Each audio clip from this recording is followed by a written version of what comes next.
तो दोस्तों आप सभी का एक बार फिर यूपीएससी प्रीलिम्स टेस्ट सीरीज 2023 में स्वागत है। आज है इकोनॉमी का टेस्ट और इकोनॉमी का टेस्ट जो है टेस्ट नंबर 11 है, जिसमें हम करंट अपडेट कर रहे हैं। इकोनॉमिक सर्वे से भी आपको अपडेटेड मिलेंगे क्वेश्चंस। और जैसा कि बात करें कि आज टेस्ट नंबर 3 है और इसमें हम आगे के तीन चैप्टर देखेंगे, यानी भारत में बैंकिंग और सिक्योरिटी मार्केट और एक्सटर्नल सेक्टर की बात करेंगे और इससे रिलेटेड जो है हम 100 क्वेश्चन देखेंगे। ठीक है। और इसके बाद आपको पीडीएफ जो है हमारे टेलीग्राम चैनल पर मिल जाएगी। इसके अलावा फुल लेंथ की भी टेस्ट सीरीज चल रही है जो शाम को 3 बजे मिलती है। ठीक है। और इसके अलावा सेक्शनल टेस्ट चल रही, वो भी शाम को 3 बजे मिलती है। ये हमारा टेलीग्राम चैनल, आप यहाँ से स्कैन कर सकते हैं या फिर नाम को सर्च कर सकते हैं। इसके अलावा अगर आपको टेस्ट पसंद आ रही हो तो चैनल को सब्सक्राइब लाइक भी कर सकते हैं। तो चलिए क्वेश्चन नंबर 1 से 20 क्वेश्चन देखेंगे इसमें। तो सबसे पहले क्वेश्चन देखेंगे, जैसा कि भारत मुद्रा विनिमय के प्रबंधित फ्लोट सिस्टम का अनुसरण करता है, यानी मैनेज्ड फ्लोट सिस्टम, रुपए के डॉलर के मुकाबले मूल्यह्रास शुरू होने और अस्थिर होने की स्थिति में आरबीआई द्वारा आमतौर पर निम्नलिखित में कौन सा कदम उठाया जाता है। ठीक है।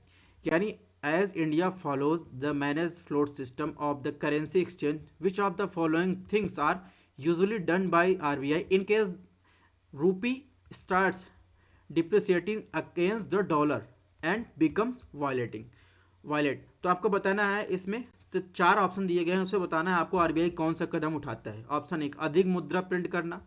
ऑप्शन 2 उदार यानी अगर बात करें एकोमोडेटिव मॉनेटरी पॉलिसी जो है अपनाने द्वारा रेपो रेट में कमी करना। ऑप्शन 3 अस्थिर समय में विदेशी मुद्रा भंडार को मजबूत करने के लिए बाजार से अधिक डॉलर खरीदी। ऑप्शन 4 प्रत्यक्ष अप्रत्यक्ष करों में वृद्धि।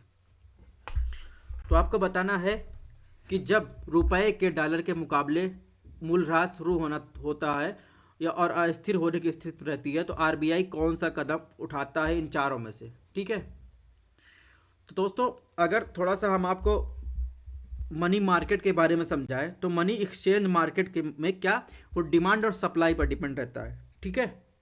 यानी अगर किसी मनी की यानी मुद्रा की मूल्य वृद्धि बाजार में उसकी क्या दर्शाती है, उसकी अत्यधिक मांग दर्शाती है। ठीक है। यानी किसी करेंसी में अगर मूल्य की वृद्धि हो रही है तो बाजार में उसकी डिमांड ज़्यादा है। और वहीं इसके उल्टा जब होगा, यानी अगर बाजार में उस मनी की मांग बहुत कम होती है तो क्या होता है, मुद्रा ह्रास होता है। इस मूल सिद्धांत को ध्यान में रखते हुए ये क्वेश्चन बनाया गया है। अगर ऑप्शन 1 की बात करें, अगर सपोज आरबीआई जो है, जैसे रुपए का मूल्य ह्रास हो रहा है डॉलर के मुकाबले, अगर आरबीआई जो है अधिक मुद्रा छापने से रुपए की उपलब्धता क्या होगी, आसान हो जाएगी। आरबीआई ज़्यादा पैसे छाप देगी तो मार्केट में ज़्यादा मनी हो जाएगी, तो इसका मूल्य और भी कम हो जाएगा। इसलिए इस प्रक्रिया को हमारे निर्यात को और अधिक प्रतिस्पर्धा बनाने के लिए तब अपनाया जा सकता है जब रुपए की कीमत निरंतर बढ़ रही हो, तब आप जो है और पैसा छाप सकते हैं। तो कुल मिलाकर इसके संबंध में ये ऑप्शन गलत हो जाएगा। तो एलिमिनेशन मेथड से करना हो तो इसमें ऑप्शन 1 जहां हो उसको एलिमिनेट कर दीजिए, ऑप्शन ए गया। ऑप्शन 2 की बात करें तो ऑप्शन 2 भी गलत है। यानी जब आरबीआई एक उदार मौद्रिक नीति या एकोमोडेटिव मॉनेटरी पॉलिसी अपनाती है तो उसमें क्या करती है, रेपो रेट को कम कर देती है, जिससे बाजार में रुपए की आसानी से उपलब्धता हो जाती है, जिससे इसके मूल्य में गिरावट आती है। इसलिए इसे सरल मौद्रिक नीति का पालन करना भी आसान हो जाता है। ठीक है। तो इस प्रकार ऑप्शन 2 इसके लिए जो है गलत है। ऑप्शन 3 की बात करें, ऑप्शन 3 गलत है। क्यों गलत है? चूंकि अधिक डॉलर खरीदने से डॉलर की मांग में वृद्धि होगी, इससे रुपए में और गिरावट आएगी। इसके विपरीत यदि रुपया बहुत अस्थिर हो गया है तो डॉलर के मुकाबले मूल्य ह्रास कर रहा है तो आरबीआई डॉलर की मूल्य वृद्धि की जांच के लिए अपने विदेशी मुद्रा भंडार के बाजार में डॉलर बेचना शुरू कर देता है। तो इस प्रकार इसमें देखेंगे ऑप्शन 3 जो है गलत है। ऑप्शन 4 की बात करें, ऑप्शन 4 भी गलत है। 4 क्यों गलत है? आरबीआई एक मौद्रिक जो है प्राधिकरण होने के नाते प्रत्यक्ष अप्रत्यक्ष करों को बढ़ाने या घटाने का कोई लेना देना नहीं है, क्योंकि यह राजकोषीय नीति का उपकरण है टैक्स के मामले में। ठीक है, इसलिए रुपए की स्थिरता सुनिश्चित करने के लिए भारत के प्रतिबंधित फ्लोट सिस्टम का पालन करता है। अब थोड़ा सा देख लेते हैं मैनेज फ्लोट सिस्टम होता क्या है। तो इस सिस्टम के तहत केंद्रीय बैंक कभी भी घरेलू मुद्रा के बहुत अस्थिर होने की स्थिति में विदेशी मुद्राओं को खरीदने बेचने के लिए बाजार में हस्तक्षेप करता है। तो कुल मिलाकर अगर देखेंगे इसमें ऑप्शन डी जो है सही है इसके हिसाब से, यानी इसमें कोई भी सही नहीं, उपरोक्त में से कोई नहीं।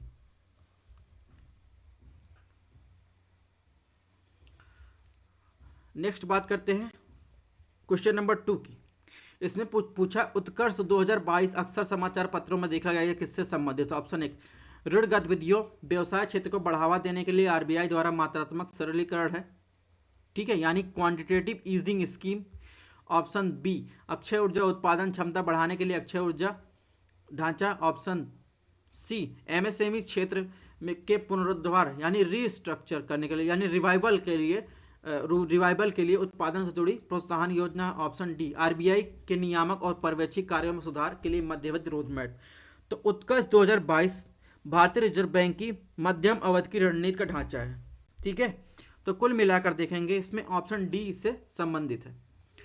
क्वेश्चन नंबर 3 की बात करते हैं। इसमें क्या पूछा है, मौद्रिक नीति समिति यानी मॉनेटरी पॉलिसी कमेटी की बात कर रहा है। कौन सा कथन सही नहीं है, कौन सही उत्तर आपको बताना है। इसमें तीनों में से कौन सा कथन जो है सही नहीं है। ऑप्शन 1 मौद्रिक नीति समिति मुख्य रूप से तब मिलती है जब मुद्रास्फीति बढ़ रही या गिर रही हो।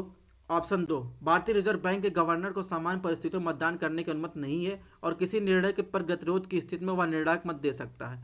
ऑप्शन 3 यह केंद्रीय वित्त मंत्री की अध्यक्षता में कार्य करता है। तो आपको बताना है मौद्रिक नीति समिति के बारे में इन तीनों में से कौन सा कथन सही नहीं है। तो भारतीय रिजर्व बैंक अधिनियम 1934 को सरल और लचीलापन मुद्रास्फीति के लक्ष्यीकरण ढांचे के कार्यान्वयन के लिए एक वैधानिक आधार प्रदान करने के लिए संशोधित किया गया था। कब? 2016 में। ऑप्शन 1 की बात करें तो ऑप्शन 1 जो है गलत है, यानी जो कमेटी की बैठक होती है तब मिलती है जब मुद्रास्फीति बढ़ रही है गिर रही है, ऐसा जरूरी नहीं है। यानी जो कमेटी होती है उसको वर्ष में कम से कम 4 बार बैठक करनी होती है। ठीक है, तो इस प्रकार ऑप्शन 1 जो है गलत है।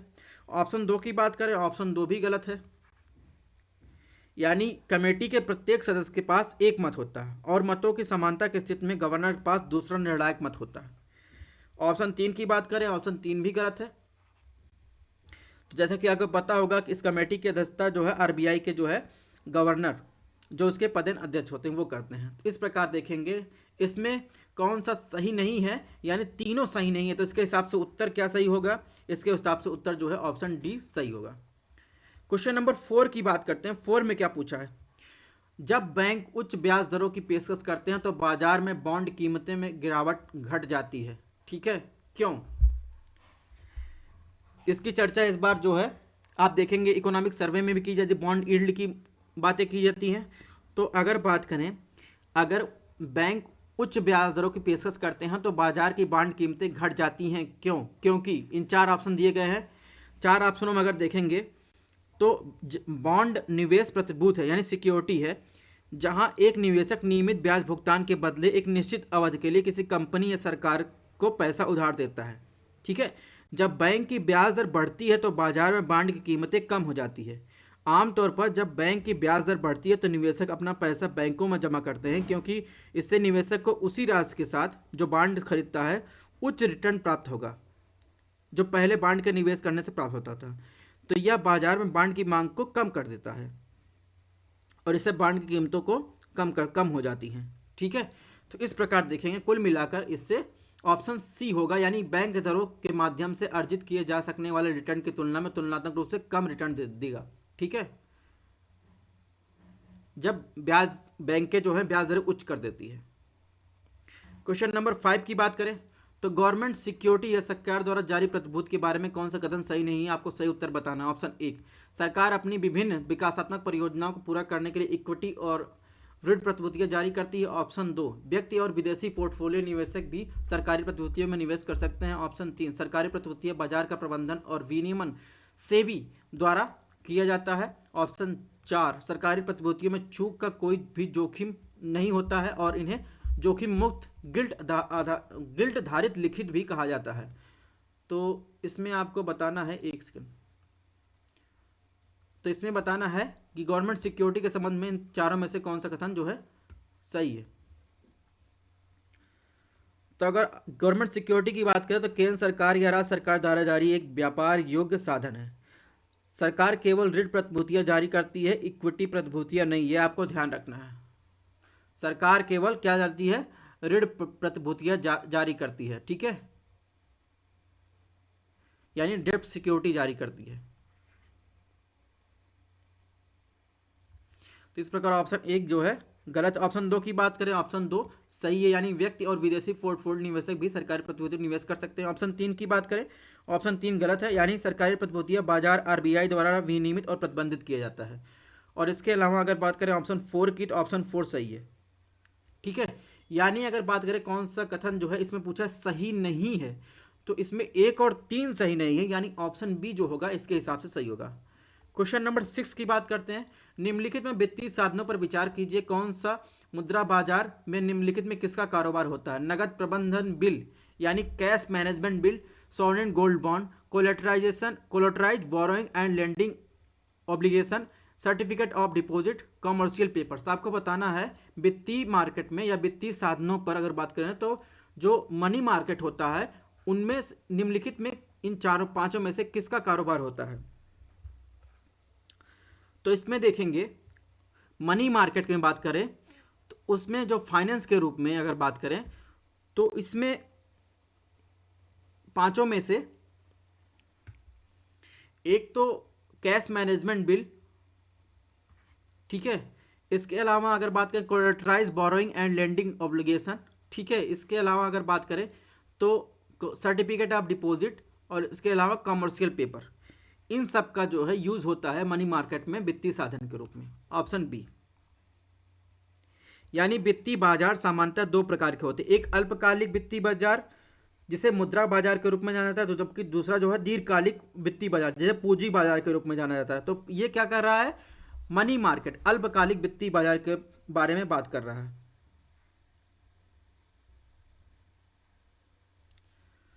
क्वेश्चन नंबर 7 की बात करें, मुद्रा आपूर्ति के संबंध में निम्नलिखित कथनों पर विचार कीजिए, कौन सा कथन सही है? ऑप्शन एक, जनता के पास जमा, अंतर बैंक जमा, वाणिज्यिक बैंकों के नगद भंडार मुद्रा आपूर्ति का एक हिस्सा है। ऑप्शन दो, किसी अर्थव्यवस्था मुद्रा आपूर्ति भारतीय रिजर्व बैंक की कुल देनदारी है, ठीक है, यानी deposit with public, inter bank deposit, cash reserve of commercial bank from A part of money supply. तो आपको बताना है मुद्रा आपूर्ति यानी मनी सप्लाई के संबंध में इन दोनों कथनों में कौन सा कथन सही है, ठीक है। इसके बारे में इकोनॉमिक सर्वे में भी बात की गई है, उसकी चर्चा हम लोग आगे करेंगे, पहले इसको देख लेते हैं।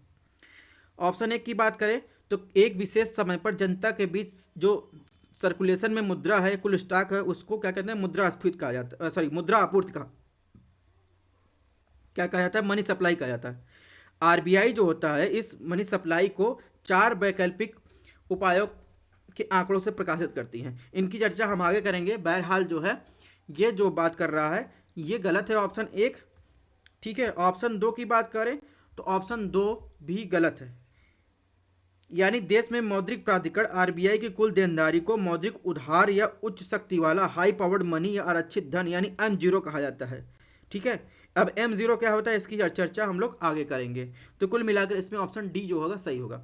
अब थोड़ा सा बात कर लेते हैं मुद्रा आपूर्ति के उपाय के बारे में, मनी सप्लाई के बारे में।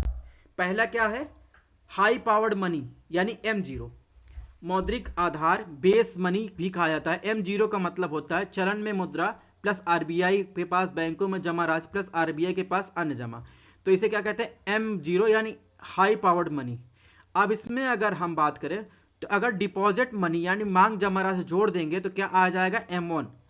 M1 मतलब नैरो मनी से कहा जाता है। ये जो है टर्मिनोलॉजी है आपको ध्यान रखना है। M1 क्या आ जाएगा, लोगों के पास मुद्रा, बैंकिंग सिस्टम में डिमांड डिपॉजिट मांग जमा, चालू खाता बचत खाता दोनों शामिल है, प्लस आरबीआई के पास अन्य जमा।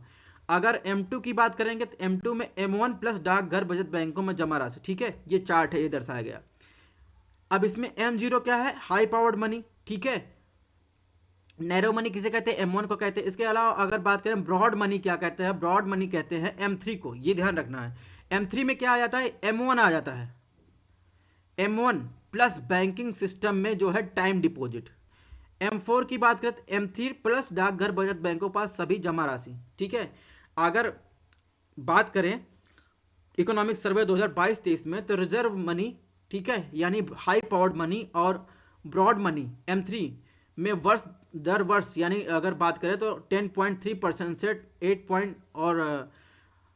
8.7% की वृद्धि हुई है, जबकि मनी मल्टीप्लायर औसतन 5.1 पर स्थिर रहा है।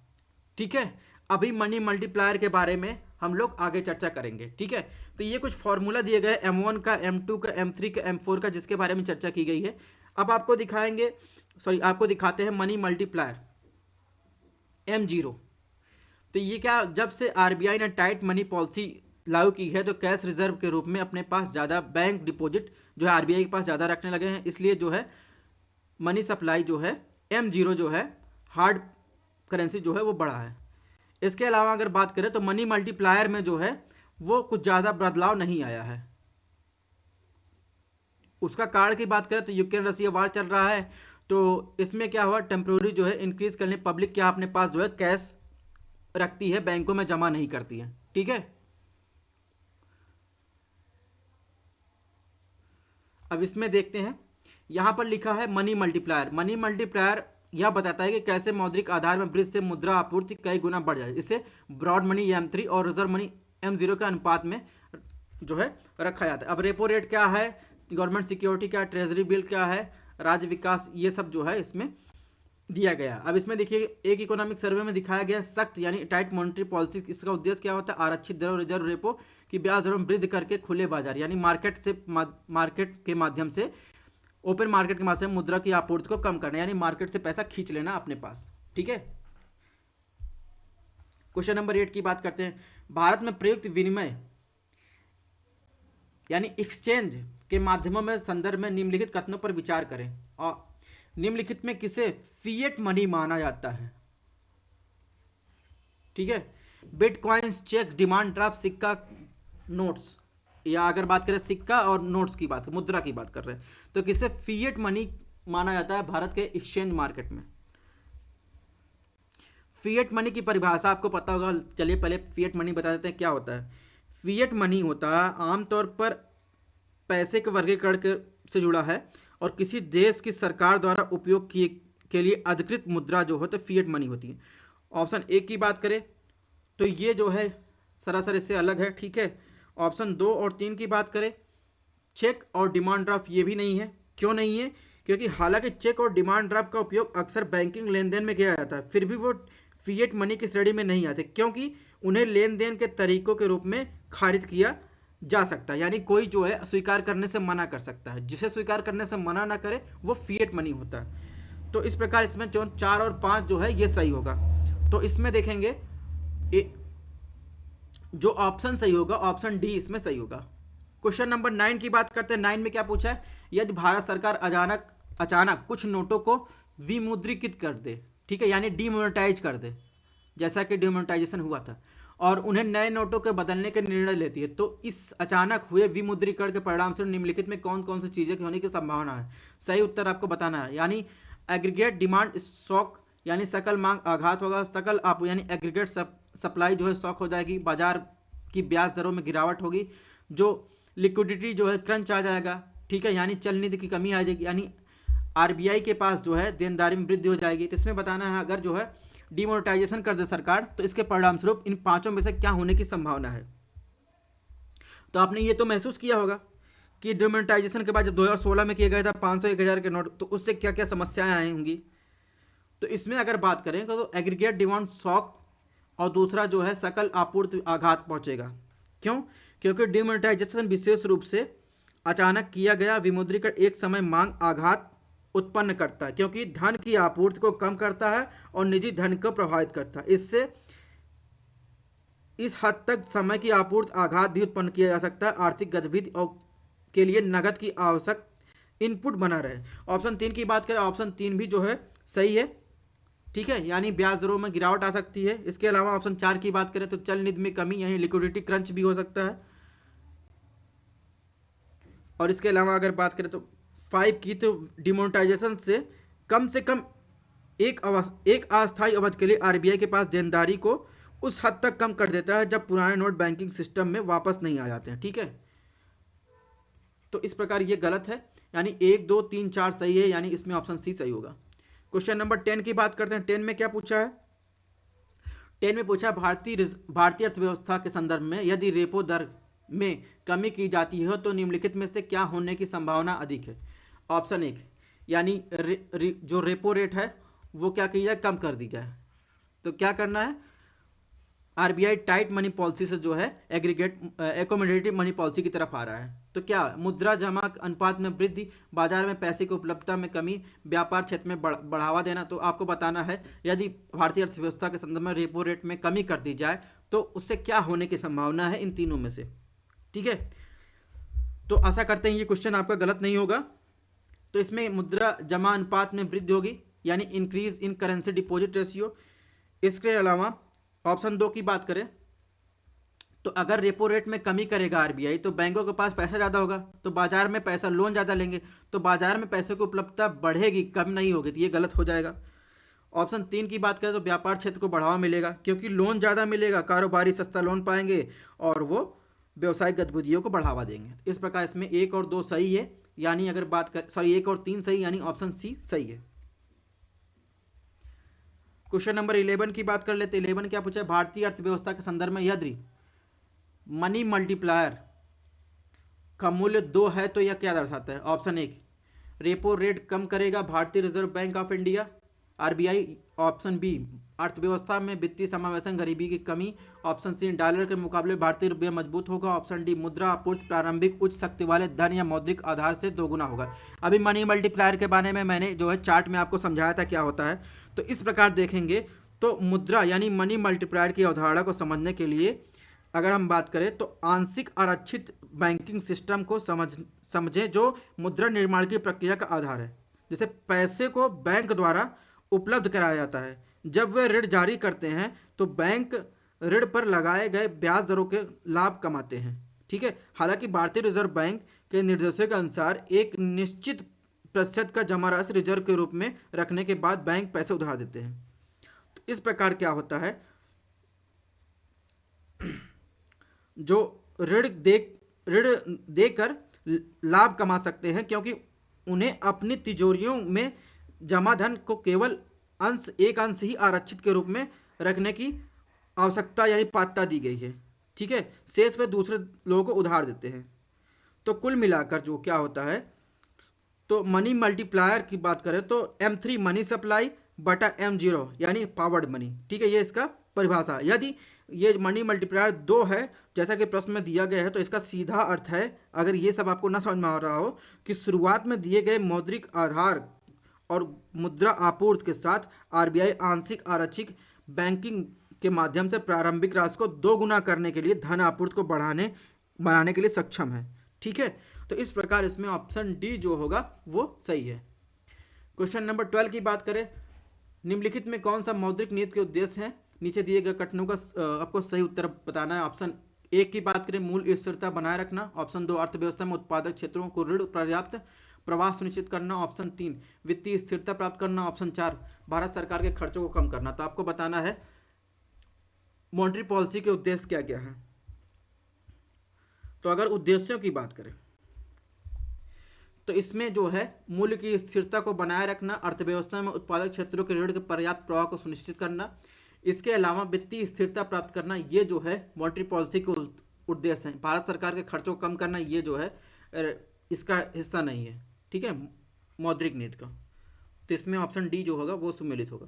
क्वेश्चन नंबर 13 की बात करें, 2015 में भारत सरकार और भारतीय रिजर्व बैंक के बीच हस्ताक्षरित मौद्रिक नीति रूपरेखा समझौते के अनुसार मौद्रिक नीति का प्राथमिक उद्देश्य क्या है? ऑप्शन 1, अर्थव्यवस्था में मुद्रा के निर्माण आपूर्ति के विनियमित करना। ऑप्शन बी, मुद्रास्फीति लक्ष्यीकरण के लिए रेपो दर नगद आरक्षित अनुपात वैधानिक तरलता अनुपात बनाए रखना। ऑप्शन सी, पर्याप्त विदेशी मुद्रा भंडार बनाए रखना जो आर्थिक संकट के समय फायदेमंद हो सकता है। ऑप्शन डी, विकास के उद्देश्य से ध्यान केंद्रित करते हुए मूल्य स्थिरता बनाए रखना। तो आपको बताना है कि 2015 में भारत सरकार और भारतीय रिजर्व बैंक के बीच हस्ताक्षरित जो मौद्रिक नीति की रूपरेखा के समझौते के अनुसार इसमें उसके प्राथमिक उद्देश्य क्या है। अगर ये 2015 छोड़ दें, उसमें बताना आपको मौद्रिक नीति की प्राथमिक उद्देश्य क्या है। ठीक है, तो इसमें देखेंगे, अगर बात करें तो प्राथमिक उद्देश्य की बात करें तो इसमें जो मुद्रा भंडार बनाए रखना, और ये मौद्रिक नीति के दायरे में नहीं आता, ये आपको ध्यान रखना है। ठीक है, इसके अलावा विकास के उद्देश्य में ध्यान रखते हुए मूल स्थिरता बनाए रखना, ये 2015 के हस्ताक्षरित जो है इसके अंतर्गत ये शामिल किया गया है। जो फरवरी 2015 में भारत सरकार आरबीआई के बीच एक मौद्रिक नीति ढांचे के समझौते पर हस्ताक्षर किया गया था। ठीक है, नए मौद्रिक नीति ढांचे के अनुसार जो है अगर बात करें तो जो मुद्रा स्फीति का लक्ष्य रखा गया था ±2% रखा गया था, के साथ मुद्रास्फीति का लक्ष्य 4% है। ठीक है, तो इस प्रकार इसमें ऑप्शन डी सही है। क्वेश्चन नंबर 14 की बात करें,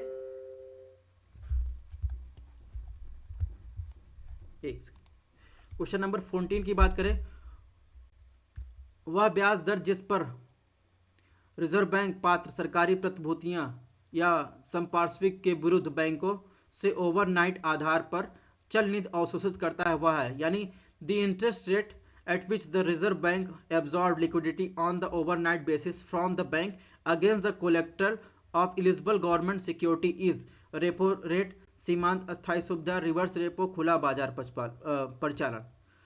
तो आपको बताना है कि किसके आधार पर इन चारों में से वो जो ओवरनाइट जो है बेस पर वो कोलेटरल क्या है, इनमें से जो जो वो ओवरनाइट लोन आरबीआई से लेता है या देता है, उसके बारे में कोलेटरल क्या रखता है। तो इसमें देखेंगे तो रिवर्स रेपो रेट के आधार पर जो है, यानी रिवर्स रेपो रेट क्या होता है, रेपो रेट का जो है रेपो रेट -6.5% होता है। तो इसके आधार पर जो है आरबीआई केवल पॉलिसी रेट यानी रेपो रेट और reverse repo rate, bank rate, marginal standing facility को एक फार्मूले के साथ रेपो रेट से लिंक करता है। ठीक है, तो चल निधि समायोजन सुविधा के तहत पात्र सरकारी प्रतिभूतियों को संपार्श्विक के खिलाफ रिजर्व बैंक ओवरनाइट बेसिस पर निश्चित ब्याज दर तरलता को अवशोषित करता है, जिसे उसे रिवर्स रेपो रेट कहा जाता है। ठीक है, तो कुल मिलाकर ऑप्शन सी इससे संबंधित है। क्वेश्चन नंबर 15 की बात करें, 15 में क्या पूछा है, भारतीय अर्थव्यवस्था के संदर्भ में निम्नलिखित कथनों पर विचार कीजिए, कौन सा कथन सही है। ऑप्शन 1, डिबेंचर यानी ऋण पत्र वे ऋण साधन जो एक सूचीबद्ध या गैर सूचीबद्ध फर्म द्वारा सुरक्षा बाजार में धन जुटाने के लिए एकत्रित किए जाते हैं। ऑप्शन 2, हेज फंड उच्च रिटर्न उत्पन्न करने के लिए आक्रामक तरीके से प्रतिबंधित किए गए पूल फंड है। Option 3, exchange trade fund mutual fund की तुलना में कम तरल होते हैं। आपको बताना है इसमें कौन सा कथन जो है सही है भारतीय अर्थव्यवस्था के संदर्भ में, इसमें बताना है इन तीनों में से कौन सा कथन सही है। तो चलिए बताइए कौन सा कथन सही है। ऑप्शन 1 की बात करें तो ऑप्शन 1 सही है, यानी डिबेंचर जो होते हैं वो ऋण साधन जो एक सूचीबद्ध गैर सूचीबद्ध फर्म द्वारा बाजार में धन जुटाने के लिए जारी किए जाते हैं। इसके अलावा ऑप्शन 2 की बात करें, ऑप्शन 2 भी सही है, और ऑप्शन 3 जो है ये गलत है, यानी एक्सचेंज ट्रेड फंड एक प्रकार की सुरक्षा है जो एक इंडेक्स सेक्टर या कमोडिटी या अन्य संपत्ति को ट्रैक करता है, लेकिन जिसे स्टॉक एक्सचेंज से नियमित स्टॉक के समान खरीदा या बेचा जा सकता है। ठीक है, और चूंकि ये ETF जो है पूरे दिन द्वितीयक बाजारों में खरीदा या बेचा जा सकता है, इसलिए ETF म्यूचुअल फंड की तुलना में अधिक तरल होता है और केवल उनके दिन के समापन मूल्य पर खरीदा बेचा जा सकता है। तो इस प्रकार इसमें ऑप्शन 3 गलत है, यानी 1 और 2 सही है, यानी ऑप्शन डी इसमें सही है। क्वेश्चन नंबर 16 की बात करते हैं। 16 में क्या पूछा है, कभी कभी समाचार पत्रों में देखा जाने वाला द्विपक्षीय जाल यानी नेटिंग यह संदर्भित करता है, इन चारों में से आपको बताना है कि बायलैटरल नेटिंग इन चारों में से किससे संबंधित है। तो बायलैटरल नेटिंग का संबंध एकल शुद्ध भुगतान दायित्व निर्धारित करने के लिए एक दूसरे के खिलाफ दावों की भरपाई करने के लिए प्रतिपक्षों के बीच समझौता है, यानी agreement among the counterparties of the offset claims against the each other to determine a single net payment obligation. ठीक है, यानी ऑप्शन सी से संबंधित है। क्या संबंधित है, बायलैटरल नेटिंग वर्ड।